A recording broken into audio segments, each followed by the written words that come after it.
The judge in Blake Lively's case just slapped down their psychopathic request. Breaking news, Justin Baldoni just got a big win, meaning Blake Lively got a big loss. Are her lawyers dumb? Blake Lively just took a massive loss. Are her lawyers completely clueless?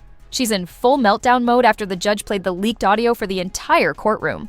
Honestly, she had it coming. They didn't record the show. She and Ryan Reynolds did everything they could to bury this recording, even getting the podcast shut down. But now fate seems to be siding with Justin Baldoni. It is so clear Blake's case is falling apart. She's destroying her cred. Ryan Reynolds, too. There's no way out. March 4th, 2025. The day the courtroom basically turned into a comedy special featuring Judge Louis Lyman absolutely annihilating Blake's legal team in real time. If she thought she was walking in there to flex her Hollywood power, she left getting legally body slammed into the ground. I see a bully a bully attacking somebody. The bully being Blake Lively and her powerful lawyers. And thank goodness Justin's got support to be able to fight back this time. The best part? She completely lost it right there in court. Even her own lawyers couldn't hide their embarrassment, and you could tell that at some point they realized this entire case was a total joke. You don't want to believe that execs at the very tippity top are being essentially threatened or bullied or coerced or extorted, and by a couple like Ryan. Blake and her team strolled in, acting like they were ready to deliver the final blow to Bond's case. But Judge Lyman took one glance at their ridiculous request and hit them with the legal equivalent of, "Are you serious? I mean, how embarrassing is it to get roasted by a federal judge in open court?" Your lawyers are stupid. It's like he's like being nice here. He's like, your lawyers are really stupid. But the humiliation doesn't end there. Thanks to the judge's decision, this legal disaster is now going public. There will be a live audio feed of the next hearing on Thursday, which means the world gets front row seats to witness Blake's legal incompetence in real time. Justin Baldoni universe, a judge is allowing the internet to join court. Not entirely for the whole court case, but for this Thursday, we'll be sharing live audio, not video, just audio of what goes down. The humiliation doesn't end there. Thanks to the judge's decision, this legal disaster is now going public. There will be a live audio feed of the next hearing on Thursday, which means the world gets front row seats to witness Blake's legal incompetence in real time. She thought she could waltz into court and demand the most absurd subpoenas in legal history, only to get shut down in the most brutal way possible. Blake Lively obtained all of these text messages through subpoena. Okay, what's subpoena? You can only issue a subpoena if you have an open legal case.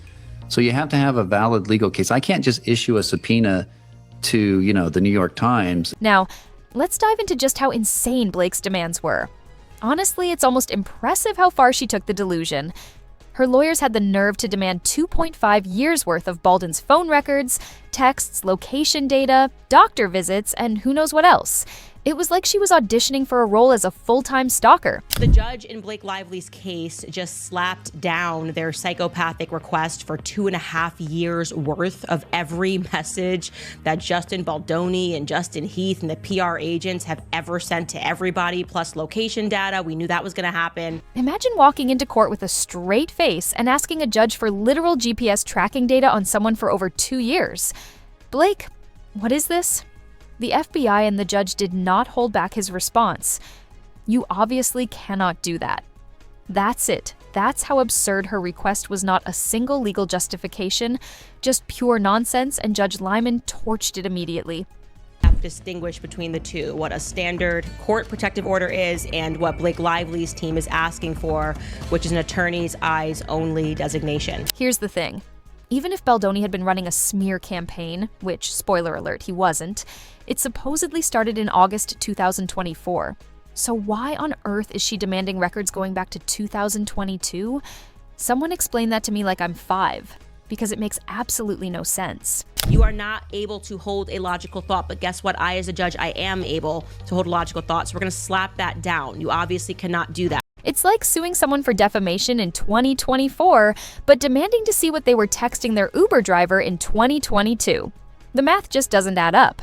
Even the judge was so done with it, he straight up called her subpoena overly intrusive and disproportionate, which is just a polite way of saying, "Are you actually okay?"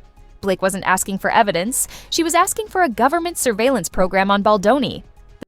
So I can't just issue a subpoena to, the New York Times. The judge saw through the facade, and soon the public will too. Remember, the live audio feed on Thursday will reveal just how desperate and delusional Blake's case truly is. Now, for the most compelling part, Blake's complete meltdown in court.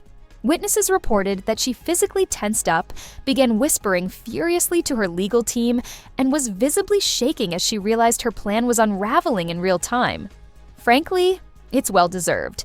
This entire case has been built on smoke and mirrors, and now those illusions are shattering before her eyes. But they weren't the first to do this. It was Blake Lively, it was Ryan Reynolds, this was their strategy, and now they kind of want to put the genie back in the bottle. But guess what? The genie does not want to go back in the bottle. The genie likes to be free, okay? The judge's ruling was so devastating and humiliating that Blake's legal team attempted to spin it as a victory in the media. It's truly embarrassing to be thoroughly defeated in court and still try to act as if you've won. It's akin to being dunked on in basketball, face planting on the floor, and then standing up as if to say, "Yeah, I totally meant to do that." No, you didn't. You lost spectacularly. It just blows my mind how dumb Blake Lively's team is, and how just, I guess, egocentric, maniacal that she thinks that she can tell the world, you didn't see what you actually saw with your eyes. It's insane. Things took a turn for the worse when the judge referenced Blake's own lawsuit against her, highlighting the legal inconsistencies in her request. She contradicted herself so severely that the judge turned her own words against her, a textbook example of self-sabotage. Meanwhile, Ryan Reynolds, known for his active social media presence and penchant for viral moments, was conspicuously absent when things got serious. He vanished like Casper the Friendly Ghost the moment real issues emerged. Recent filing, we can now see that Ryan was panicked in general. It seems Ryan Reynolds was too occupied with his Deadpool persona to support his wife during her legal ordeal, leaving Blake to face public humiliation alone.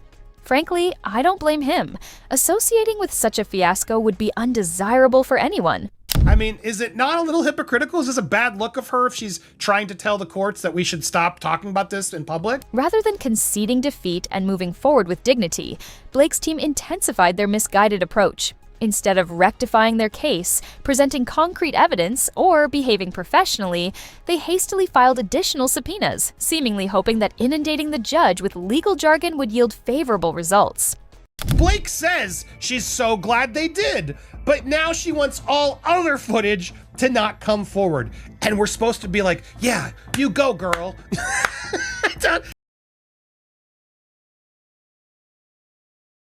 Blake Lively's recent courtroom experience underscored that Hollywood influence holds no sway in legal proceedings. Anticipating that her prominence might secure a favorable outcome, she instead faced Judge Louis J. Lyman's impartial stance, reminiscent of a parent addressing a child's public outburst. This legal spectacle is poised to intensify. Following the day's courtroom developments, her options are narrowing. The public's attention is fixed. The judiciary remains unswayed by unfounded claims, and her reputation is visibly deteriorating, a situation that may only be in its initial stages. Are her lawyers dumb? Like, what's happening? Why do they keep making these mistakes and fumbling the ball like this? In the ongoing legal dispute between Blake Lively and Justin Baldoni, Lively's legal team sought extensive access to Baldoni's personal and professional communications, including calls, texts, location data, work emails, and medical records.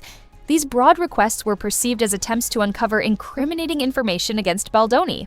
However, Judge Louis J. Lyman found these demands to be overly broad and invasive, effectively denying them.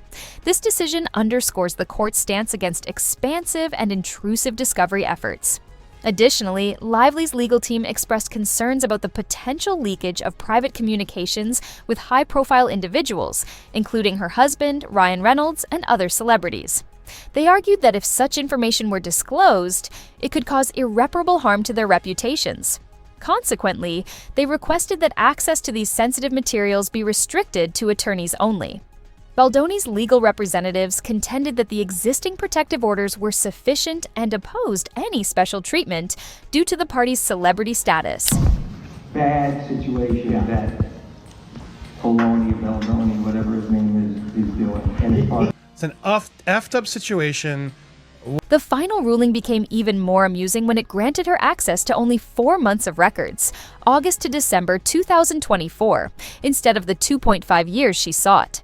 Blake aimed to obtain Baldwin's entire digital footprint, but left with mere scraps. This outcome illustrates the consequences of attempting to misuse the legal system for personal vendettas. I mean, that first subpoena, as you pointed out when we talked on our prior show, it was massively overbroad. It basically asked for